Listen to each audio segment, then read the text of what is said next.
What's up, you guys? It's Jono. Welcome to another episode of my Pokemon Legends Arceus request series. Today we're on request number 92, a token of gratitude. This request is located on Professor Laventon's blackboard in Jubilee Village at the Galaxy Hall. You can only unlock this request on the blackboard if you have save data in Pokemon Sword or Pokemon Shield. So if you have either of those games but you don't have save data for some reason, all you have to do is get to the first save point when you first enter the game. So just go through all the introduction and the cutscenes and then get to your bedroom and save the game, and then you should be able to come back to Pokemon Legends Arceus and find the request on Professor Laventon's blackboard. Alright, so the other unlock condition for this request is you need to have completed the main story of the entire game. So this is a post-game request, and once you get all that done, you're going to come and talk to Medi in the Obsidian Fieldlands, and this is where we're going to go on a hunt for a very rare Pokemon indeed, and that is going to be Shaymin.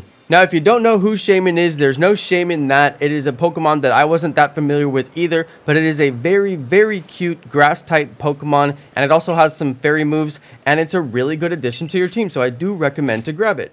Now, Medi is going to give you the Gracidea item, and this is a key item that will transform Shaymin into its sky form. It only works on Shaymin. It is a key item that's just for Shaymin. So Shaymin is one of those really important Pokemon, and it's actually a really cool Pokemon that I always keep on my team because I just find it so adorable. Now, if anybody knows who Shaymin is, what generation Shaymin is from, or any other information about it, please feel free to put it down in the chat, because I really don't know much about it aside from it's adorable and I love having it on my team. Once you get into this request, you're going to have to head over to the Floaro Gardens, where you can find Medi has been looking for this Pokemon that was here one time when it used to have a whole bunch of flowers, and Medi has been searching and searching for this Pokemon, but they just can't find it. They only had the one flower left over from when they found it the one time, which is the Gracidea that she gave us earlier.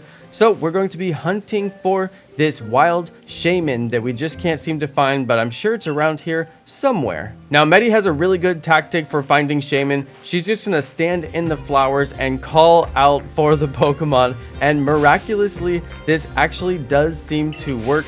Medi just goes and walks in this field of dead flowers and calls and says thank you to a mysterious Pokemon that apparently hears her calls and comes and turns all of the flowers into brand new sparkling flowers that are obviously adorable, and that will permanently change this whole area over to a flowered area and makes it way prettier. So I do recommend to do this request, even if it's just to make the flowers in this area grow, even if you don't like Shaymin that much, which who couldn't like Shaymin? It's obviously a fan favorite Pokemon, one of my favorite Pokemon as well. So once we get through this cutscene and talk through all of this dialogue here, then we should be able to catch the wild Shaymin, which is still over here in this location.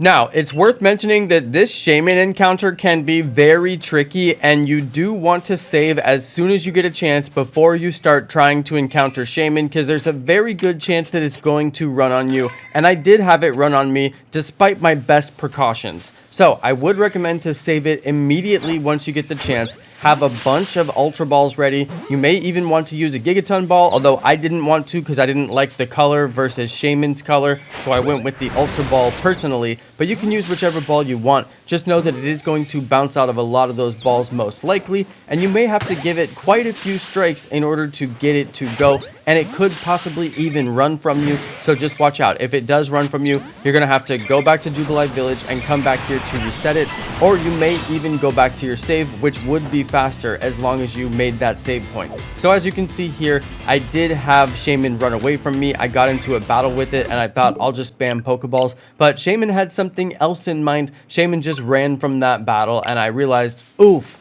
I lost my Shaymin, but that's okay. I did a quick soft reset, as you can see, and it really wasn't that hard, and I just kept on throwing balls. If you do run out of balls as well, you could always soft reset and get those balls back and try again, especially if you're low on money or low on balls. So once you are able to catch that Shaymin, hopefully you don't have too hard of a time with it. I did have a pretty hard time with it, but you know what? Hopefully you'll be able to get it. And after you're done with that, you will immediately complete the request and collect your reward of 1 Grit Rock. But obviously, obviously the reward for this request is the Shaymin itself. It is a fantastic Pokemon, and as I mentioned earlier, you do have that key item which will allow you to transform your Shaymin into its sky form. Just be careful, because once your sky form, it will automatically transform back into regular form if it's not a sunny day. So sometimes I'll transform it to sky form and then it's no longer in sky form, and I'm like, hey, what happened? Well, it did the night cycle and transformed it back to regular form. All right, everybody, that's going to be it for this episode. I hope you enjoyed. I hope you found it useful and informative. Thanks everybody for watching. Thank you to all of my amazing subscribers, and peace.